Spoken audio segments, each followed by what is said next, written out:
Welcome sa Dries TV. Kung interesado ka sa ganitong news, huwag kalimutang isubscribe ang ating YouTube channel. Maraming salamat! Welcome po ulit sa ating panibagong update tungkol kina Kim and Paolo Abilino. Sa bawat update natin, tatalakayin natin ang mga pinag-uusapan sa mundo ng social media tungkol kina Kim and Paolo Abilino. Kaya naman kung hindi pa po kayo nakasubscribe dito sa ating channel nako, i-click nyo na po yan and isama nyo na din ang bell button.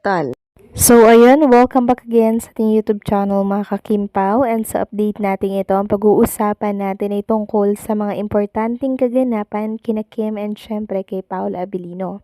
Pero bago po ang lahat, nais ko lamang magpasalamat sa inyong patuloy na pagsuporta at pagsubaybay sa mga daily update natin.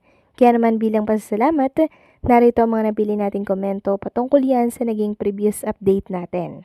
Unang komento mula po ito kay Remedios Ramos. Sabi niya, Dries, good PM. Okay lang kung di sila magkasabay ni Paolo, basta ang mahalaga magkasama sila sa event, di ba? Nakakasabi kaya mapanood yung event nila. Sana mag-live ASAP para masaya mga senior citizen. Malaki ang tiwala nila sa isa't isa kaya wala tayong dapat na ipag-alala. Dries, marami na naman mapapasaya sina Kim at Paolo, especially mga senior. Isa na ako doon na abangan event nila sa YouTube. Salamat sa iyo, Dries, sa pag-update mo sa araw-araw. Yan ang libangan ko bago matulog. Hanggang sa paggising sa umaga, mas uunahin ko muna buksan sipi ko sa umaga bago ako magkape. Maraming salamat po sa komento ninyo, Ginang Remedios Ramos. Grabe naman yung unahing magbukas ng cellphone bago magkape, no? Bago tumayo, mga kakimpaw. Actually, ganyan din po ako. Ewan ko ba kung bakit ito ay kinagawian na natin, 'di ba? Mas gusto natin makakita ng good news, 'di ba? Para nang sa ganun, maganda yung araw natin. Paano kung bad news, 'di ba? Tama po kayo, Ginang Remedios Ramos. Walang problema kung di sila sabay sa kanilang flight. Ang importante ay pupunta na si Paolo Abilino sa Birmingham para sa ASAP event nila. And for sure, mas marami po talaga ang papakiligin nila doon at syempre papasayahin. Huwag kayong mag-alala, magla-live siguro yung ASAP para mapanood din naman natin dito, di ba? And syempre marami pong ayuda na ibibigay ang mga team live and syempre yung mga team abroad natin dyan. Huwag kayong mag-alala dahil isa ako sa mag-update sa inyo mga kakimpaw ng ganap kay Kim and Paolo dyan po for ASAP dyan sa England. Okay? Maraming salamat po sa pagtitiwala, Ginang Remedios Ramos ha. Mag-iingat kayo palagi and syempre God bless you always.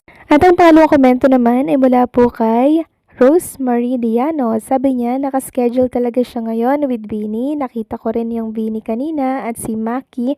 Mga guest kasi sila sa ASAP. Kakarating lang din nila ngayon ni Kim sa Birmingham, kaya kailangan mauna talaga sila.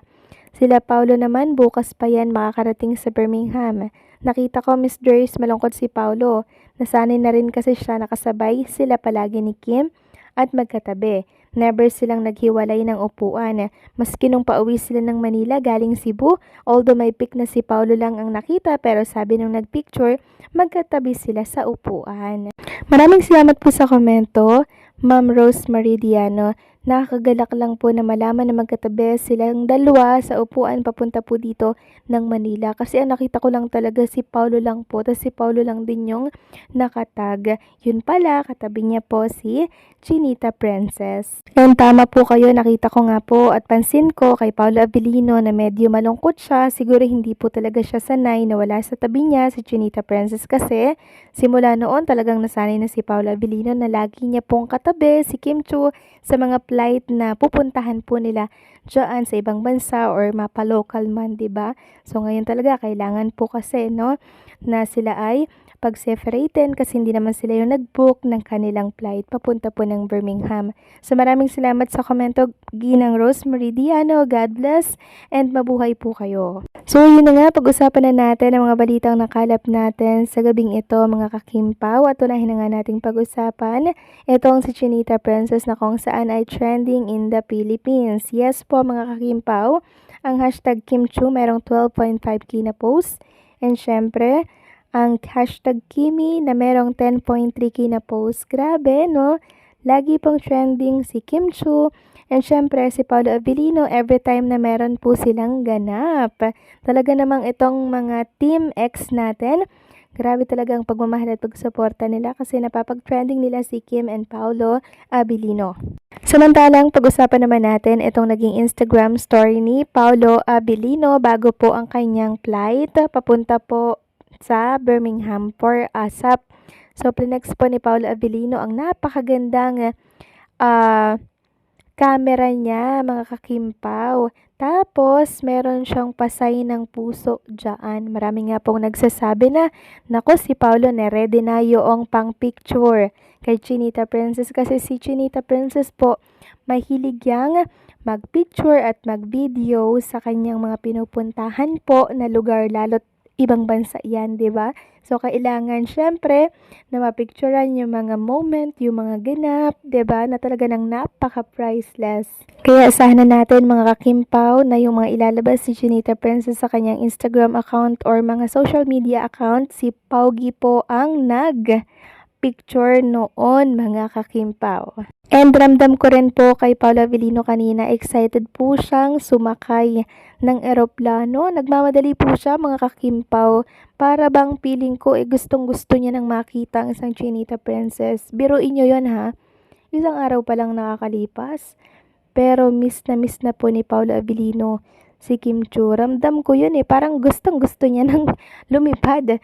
Papunta po ng Birmingham. Grabe yung excited ni Paolo Abilinong makita ang isang Chinita Princess. Talagang nag-aalab Parang feeling ko gusto niya nang makarating ng Birmingham agad-agad yung sasakyan niyang eroplano. Kasi ang tagal po ng flight nito mga kakimpaw at siguro kinabukasan pa ata yung dating nila doon, 'di ba? So, medyo matagal-tagal kaya safe sky, safe flight, Paolo Abilino, and I'm sure nag-aantay na doon sa'yo si Chinita Princess. Samantalang may nag-repost po ng picture na to ni Paolo Abilino mga kakimpaw. Mula ito sa isang Kimpaw page, no? Bago lang to na pinost pero sa pagkakalam ko matagal na tong picture na to ni Paolo Abilino. Pero parang pinost nila ulit, no? So makikita kasi dito na parang kumakain ata ng red ribbon na cake si Paolo Abilino. Tapos napansin po ng mga Kimpaw fans yung nasa frame. Maraming nagsasabi na si Chinita Princess daw po mga kakimpaw yung babae po na nasa picture frame kasi mahaba yung hair niya dyan mga kakimpaw. Tapos slim din yung kanyang mga kamay and yung kanyang mukha. Kaya nga sabi dito ng ilang mga nag-comment sabi dito ng isang netizen, birthday niya na may camel sa likod niya, suot ang puti na damit, parang si Kim Chiu nga. Sabi pa ng isa dito, endorser kasi si Pao dati ng red ribbon cake, matagal na yon, hindi ko matandaan kung kailan yon. Sabi pa ng isa, tingin ko si Kimi, pero kung hindi kayo sigurado, tanungin natin si Paolo para makasiguro daw, mahirap daw manghula. Actually, matagal ko na itong nakikitang picture na to or video na to ni Paolo Abilino. And marami nga po nagsasabi na si Chinita Princess daw po yung nasa picture frame. So kung si Chinita Princess ngayon mga kakimpaw, talaga naman pong proud na proud si Paolo na ibandera si Chinita Princess bilang kanyang Diyosawa. Diba? Nakakakilig yun. So anong say nyo dito mga kakimpaw? Please comment down below.